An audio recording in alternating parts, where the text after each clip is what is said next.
Eu já tinha alertado em outra situação que a Comissão de Justiça e a Comissão de Finanças não poderiam dar parecer favorável a esse projeto. No caso da Comissão de Justiça, novamente, como já aconteceu num outro projeto aqui sobre isenção fiscal, ou sobre o refis, melhor dizendo, o último refis aprovado aqui, porque no artigo 132, parágrafo 2º, diz lá, para os fins do primeiro parágrafo, havendo manifestação de interesse do sujeito passivo em sanar as irregularidades, o fisco poderá converter as multas de caráter punitivo previstas nessa lei em ajuste de conduta. Ora, já tem jurisprudência tanto do STJ quanto do STF que multas punitivas, nesse caso, não podem ser negociadas ou retiradas. Nós já tínhamos alertado isso em relação ao refis aprovado agora em 2017. Eu não estou inventando isso, basta consultar a jurisprudência do STF e do STJ, que não poderia. Então, assim, não poderia ter sido relatado constitucionalmente com esse artigo. E na Comissão de Finanças, eu inclusive cobrei ainda há pouco do presidente da comissão, não tem a repercussão financeira disso.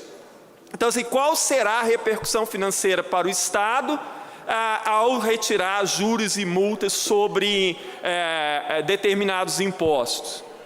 Então, assim, nós estamos tramitando o projeto já, além do fato da discussão que deveria haver sobre a necessidade e a repercussão disso para a sociedade, o fato que nós não estamos obedecendo os ritos constitucionais para aprovar o referido projeto. E, mais uma vez, eu volto a falar aquilo que eu disse ainda há pouco aqui, né? Nós aprovamos 2 refis em 2 anos, quer dizer, foram 2 vezes aprovadas aqui renegociações para sonegadores de impostos. Mais uma vez eu digo, os grandes beneficiados com isso são os grandes empresários, não é a dona Maria da quitanda, não é o seu Manuel da padaria, que podem até também se beneficiar, mas os grandes devedores são os grandes empresários. Os micro e pequenos empresários, na maioria das vezes, mantêm os seus impostos em dia.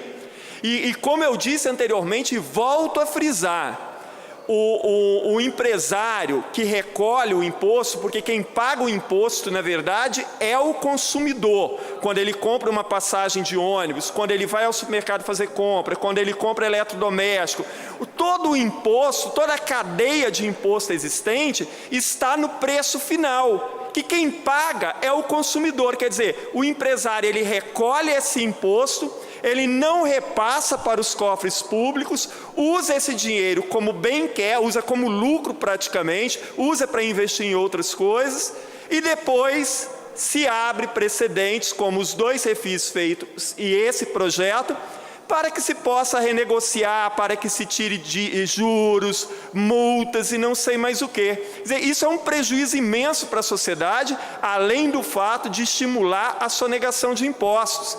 Mais uma vez eu digo, os grandes empresários são os grandes beneficiados, por isso não é de se assustar que antes de ontem um grupo de grandes empresários foi lá no Palácio Anchieta prestar solidariedade ao governo ali, que está sendo acusado de receber dinheiro ilegal. Então, assim, nós estamos cansados, a sociedade está cansada dessa história de que sempre grandes empresários são beneficiados. Aí vai dizer, não, mas os pequenos também serão. Mais uma vez eu digo, pequenos e micros empresários, na maioria das vezes, pagam seus impostos em dia. É só você consultar na Receita quem são os grandes devedores do Estado, quem são os grandes devedores da União. Ontem eu disse e eu volto a dizer, a Polícia Federal está começando uma investigação aqui no Estado para investigar e descobrir por que empresas capixabas devem 9 bilhões de impostos à União. Quer dizer, enquanto a União se preocupa em reaver esse dinheiro e investigar por que essas empresas não pagam impostos, aqui no Estado, o governo estadual cria um projeto atrás do outro para beneficiar essas mesmas empresas, esses mesmos sonegadores. A pergunta que eu fiz ontem, que continua sem resposta e que ninguém sabe, se as empresas capixabas devem 9 bilhões de reais à União, elas devem quanto aos cofres estaduais e municipais? Essa é uma pergunta, e é esse o dinheiro que está faltando na educação, na saúde, na segurança e por aí vai. Obrigado, presidente.